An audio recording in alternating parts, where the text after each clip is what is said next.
Halo brother, dimanapun kalian berada, semoga baik-baik saja, sehat dan banyak rezekinya. Kali ini kita akan membahas alur cerita dari sebuah film yang mengisahkan tentang seorang pendekar berilmu tinggi yang dihianati, yang membuat dia murka dan membantai seluruh pendekar dunia persilatan. Tidak usah berlama-lama lagi, kita masuk ke alur ceritanya.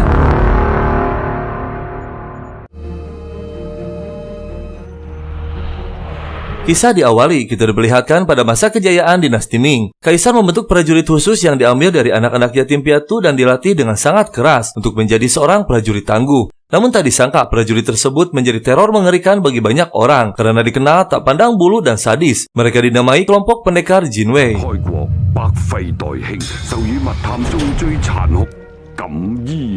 Pasukan Jinwei memiliki seorang pemimpin atau jenderal yang sangat tangguh dan setia terhadap tugasnya. Dia bernama King Long yang memiliki senjata pusaka 14 pedang yang disimpan dalam sebuah kotak. 8 pedang digunakan untuk interogasi musuh, sedangkan 6 pedang digunakan untuk eksekusi musuh, dan salah satu pedang berwarna emas yang dikhususkan untuk menghabisi dirinya sendiri jika gagal menjalani tugasnya.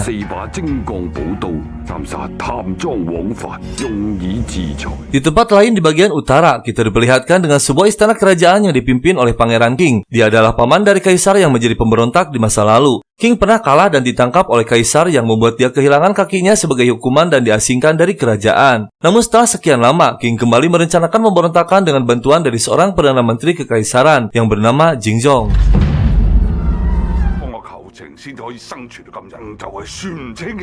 Tak lama kemudian muncul seorang gadis bernama Tuo. Dia adalah anak angkat dari King, seorang pendekar berilmu tinggi yang kejam dan sadis. Tuo diperintahkan Pangeran King untuk membantu Jingzong dalam menjalankan rencana pemberontakan.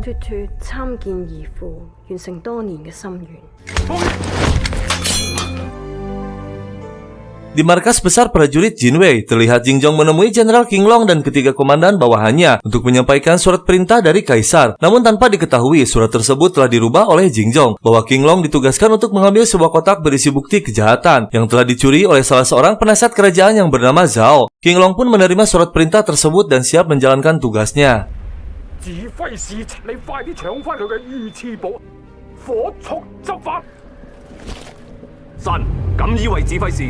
King Long beserta pasukannya sudah berada di tempat penasihat kerajaan untuk mengambil kotak tersebut. Mereka melumpuhkan seluruh pasukannya dengan mudah. Penasihat dan para petingginya mengetahui adanya penyerangan dari pasukan Jinwei. Ia pun dengan segera pergi untuk menyelamatkan diri dengan pasukannya dibagi dua untuk mengawal keluarganya. Namun ternyata King Long sudah berada di hadapannya.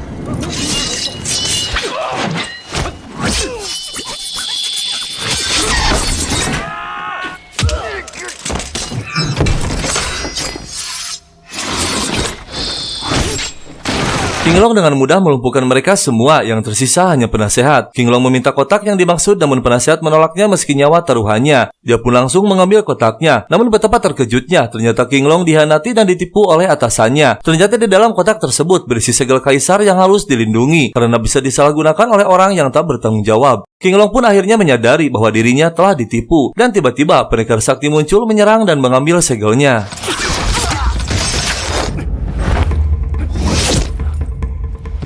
King Long merasa menyesal telah membantai orang yang tak bersalah. Dia pun segera mendatangi markas atasannya secara sembunyi-sembunyi. Dan ternyata ada bawahannya yang bernama Suan telah berkhianat dan berpihak kepada Jingzong. Jingzong memerintahkan Suan untuk menghabisi kedua rekannya dengan dijanjikan jabatan yang tinggi.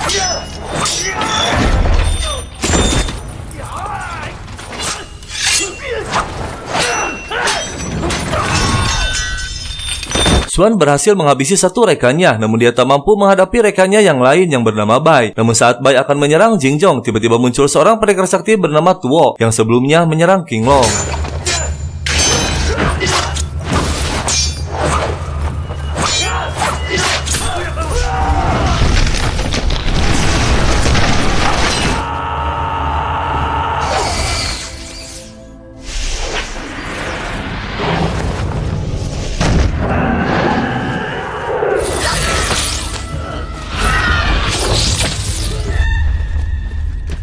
Setelah berhasil menghabisi Bai, Tuo mengenalkan dirinya kepada Jingzong bahwa ia adalah utusan Pangeran King untuk membantunya menghadapi King Long.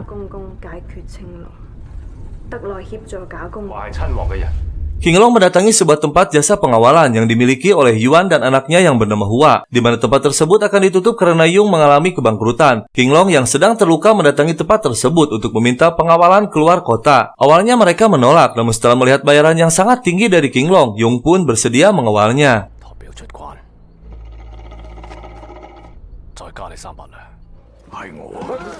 Singkat cerita, keesokan harinya Yung pun melakukan perjalanan pengawalan King Long dengan berpura-pura akan mengantarkan pernikahan putrinya Hua. Penyamaran tersebut terbukti berhasil, di mana mereka dengan mudahnya melewati orang-orang yang mencari keberadaan King Long.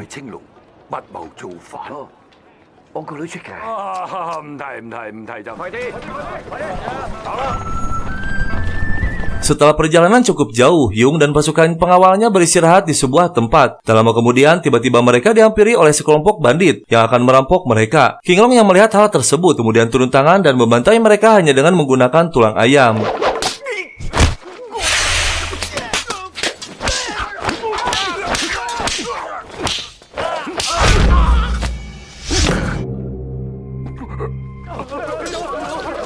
Yung dan pasukan pengawalnya tak menyangka ternyata King Long seorang pendekar sakti. Terlebih Hua yang merasa takjub melihat kesaktian King Long. Mereka pun melanjutkan lagi perjalanannya. Di tengah perjalanan mereka harus terhenti karena terdapat sebuah pohon melintangi mereka. Ketika pasukan pengawal hendak menyingkirkan pohon tersebut, tiba-tiba mereka disergap oleh pasukan Jin Wei yang telah berkhianat dan memihak kepada Xuan. Padahal King Long sendiri adalah petinggi Jin Wei. Saat mereka akan menghabisi King Long dalam kereta, tiba-tiba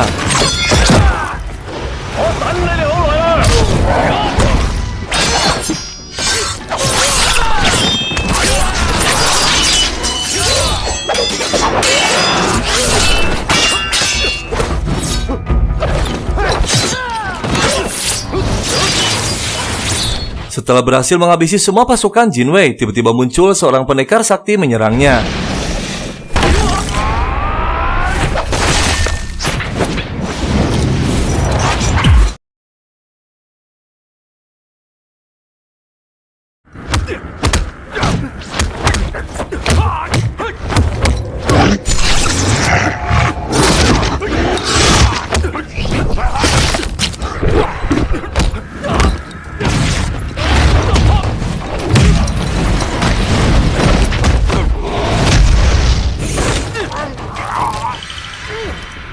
Yung akhirnya mengetahui bahwa King Long adalah pimpinan pasukan Jin Wei. Dengan ketakutan, dia memutuskan tidak bisa lagi melakukan pengawalan terhadapnya. Namun tiba-tiba, King Long membawa Hua dan memerintahkan Yung dan pasukannya untuk pergi ke timur sebagai pengalih perhatian. Lalu dalam 3 hari mereka harus bertemu kembali di sebuah desa bernama Desa Kapas.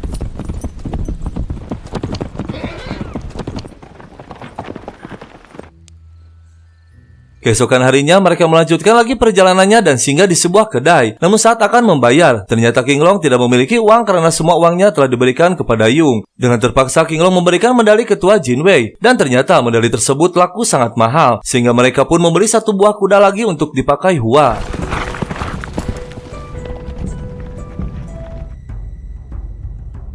Setelah menempuh perjalanan jauh, akhirnya mereka tiba di sebuah kota di mana Jingjong berada untuk mengambil kembali segel kaisar, karena sangat berbahaya jika berada di tangan yang salah. Sesampainya di kota, King Long melihat seorang pasukan Jin Wei yang akan memeriksa dokumen rahasia.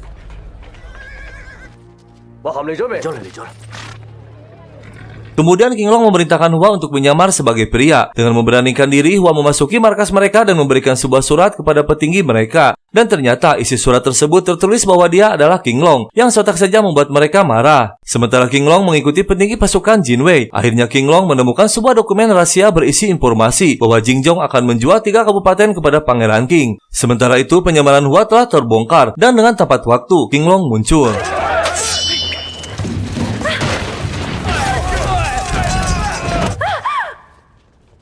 Keesokan harinya, King Long sedang mengawasi kedatangan pasukan utusan Pangeran King yang dipimpin oleh seorang pendekar bernama Xiao. Hua pun kembali menyamar untuk mencuri salah satu tanda pengenal mereka yang akan digunakan King Long untuk menyusup saat transaksi penjualan segel dilakukan. Dan Hua pun berhasil mencuri tanda pengenal salah seorang prajurit. Setelah mendapatkan tanda pengenal tersebut, King Long dan Hua memasuki sebuah kedai. Namun tiba-tiba mereka didatangi oleh sekelompok perampok yang dipimpin oleh seorang pendekar sakti bernama Hakim Gurun.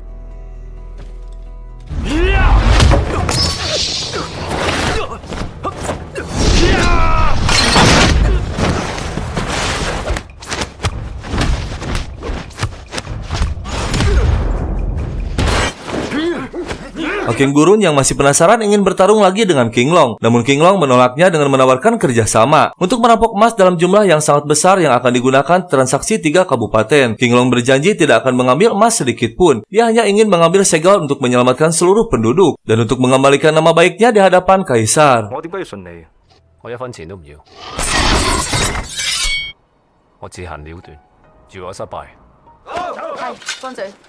Malam harinya, King Long yang merasa bahwa misinya kali ini sangat berbahaya. Dia pun memerintahkan Hua untuk kembali pulang ke ayahnya. Mendengar hal itu, dengan perasaan kecewa, Hua pun pergi. Dan tak berselang lama, tiba-tiba muncul Tuo yang diutus untuk menghabisi King Long.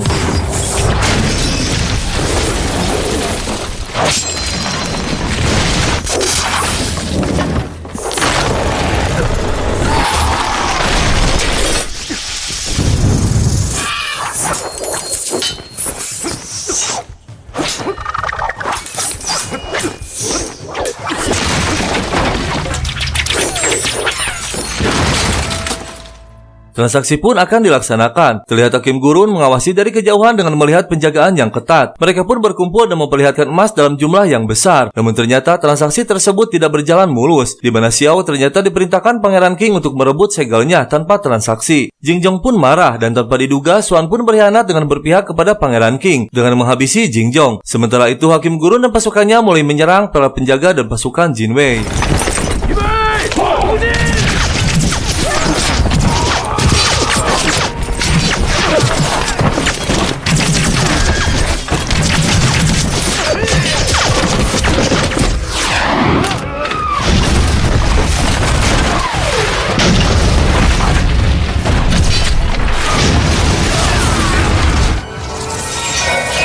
Hakim Gurun dan pasukannya berhasil melumpuhkan para penjaga dan pasukan Jinwei. Sementara King Long yang sedang dalam penyamaran ternyata sudah berada di dalam, yang membuat Xuan terkejut dan ketakutan. Saat pasukan Xiao akan menyerang, King Long menegaskan untuk tidak ikut campur, karena ini urusan pribadi akan menghakimi Xuan yang telah berkhianat. Dan tiba-tiba Hakim Gurun muncul membantu King Long.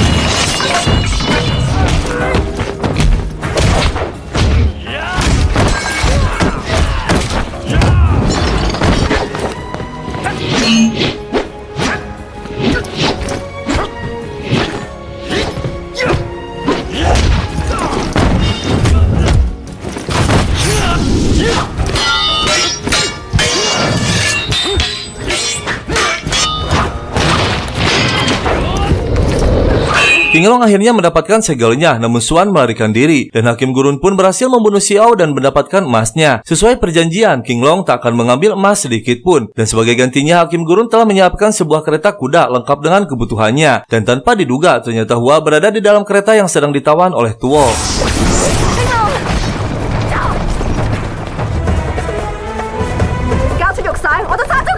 Tak ada pilihan lain, dengan terpaksa King Long pun memberikan segel kaisar kepada Tuo, yang membuat Hua terkejut dan tak menyangka bahwa dirinya ternyata lebih berharga dari segel tersebut di mata King Long.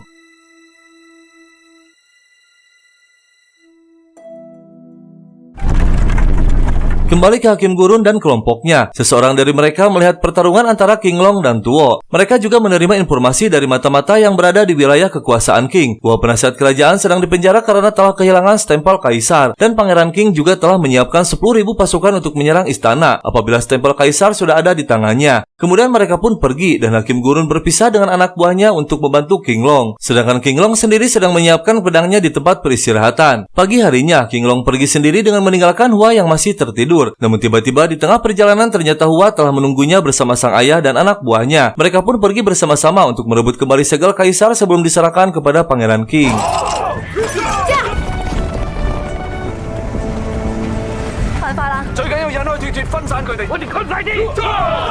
Tuo yang membawa segel kaisar bersama Xuan dan pasukannya dihadang King Long, dan Hua yang menyamar sebagai King Long dikejar oleh Tuo. Sedangkan King Long memancing Xuan dan pasukannya agar masuk ke dalam jebakan yang sudah dipersiapkan.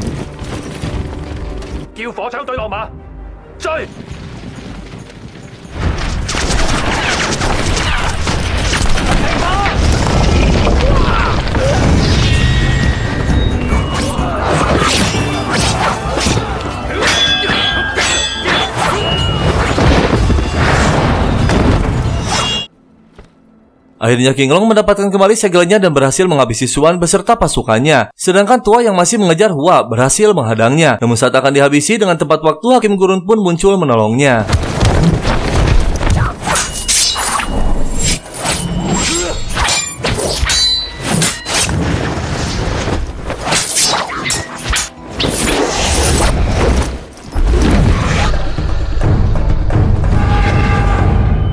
Hakim Gurun tak mampu menandingi kesaktian Tuo hingga akhirnya dia pun tewas. Hua yang berhasil melarikan diri kembali bertemu dengan King Long. Hua menceritakan bahwa dirinya ditolong oleh Hakim Gurun. Tak berselang lama, King Long pun melihat Tuo dari kejauhan, yang berarti Hakim Gurun telah kalah dan tewas. Tak ada pilihan lain, King Long memutuskan untuk menghadapi Tuo, lalu memerintahkan Hua untuk mengantarkan segel kepada jenderal dari barat. Setelah Hua pergi, King Long memancing Tuo untuk bertarung di sebuah tempat. Mereka pun bertarung dengan brutal.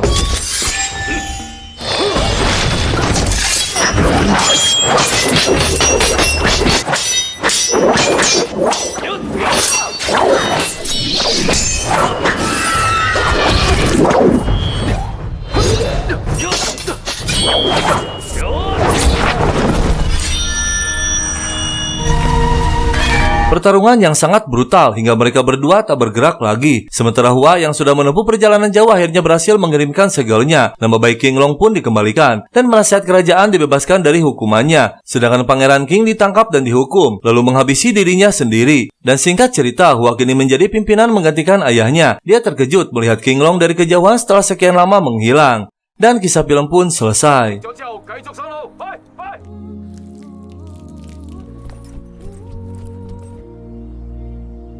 佢話當我搖銅鈴嘅時候，